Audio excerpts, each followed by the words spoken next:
Liz DiAlto here, founder of Wild Soul Movement and creator of this 8-day I Am Sacred experience. It's day number 6, and today we're going to focus on the power of your imagination. I think as children, a lot of us imagine wildly, and we let our imaginations run rampant. But then as we grow up, we learn to tone it down, we become familiar with reality, and we stop believing in magic. We stop believing in miracles. So this is about relearning how to invite miracles and magic into your life and how to become a powerful creator and manifester of anything you desire. So what I've learned over the years, and I'm really good at this, by the way, what I've learned over the years is that you got to start small. It's like anything else in life. Baby steps.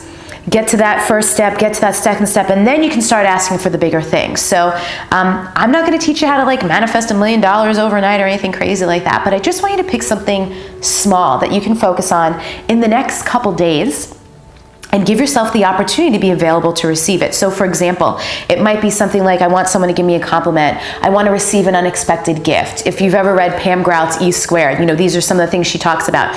You can even pick something super specific, like I want to see red shoes, or I want to see a green hat, whatever it is. Pick something simple. And then I want you to use your imagination. I want you to visualize and really get yourself into this experience of how you're going to feel when you are receiving whatever it is that you pick. Are you going to be joyful or excited? Are you going to be in disbelief? How are you going to be when it shows up? So I want you to imagine yourself having the thing already, because that is a big part of being a powerful manifester. It's almost like this Christmas Eve feeling. Little kids who celebrate Christmas, they make a list. And they don't know who Santa is, whether or not that's real or how it works. They just make a list, they ask for stuff, and they are fully expecting that on Christmas morning they're going to wake up and those things are going to be under that tree. I want you to have that kind of Christmas Eve expectation that whatever it is you decide you want to call in, you are going to get it. It's already done. It's already taken care of. And then just go on the lookout for it. Part of it is needing to be available. So wherever you are, be available for it.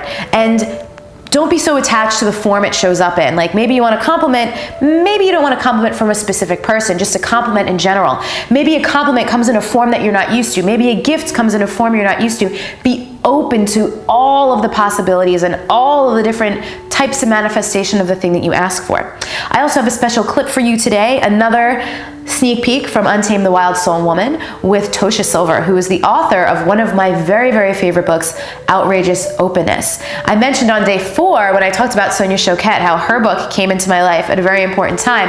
And what is cool is that I read Sonia's book and then I read Tosha's book very shortly after. And it was just like this 1-2 punch of the tagline of Tosha's book is outrageous openness, letting the divine take the lead, and learning how to do that and open myself up. And no matter what it is that you believe in, as long as you're open to the possibility that there's something out there, some force, whether you call it source, the universe, creator, God, whatever it is, even if you're a religious person, all of this works in that context. So I want you to try out my miracle hunting activity.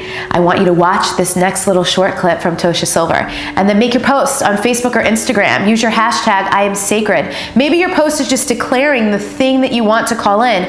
I use social media for that all the time, to really get my energy out there and then just get to work on trusting that it's already done and that excited anticipation of meeting my thing.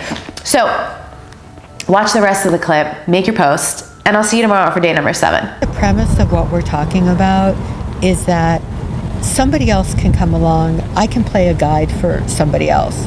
But many things in our culture are based on somebody else being your authority. Yep. Yes. And then yes. you hand your power over to them. Now, whether or not they're living the stuff they write about, God only knows.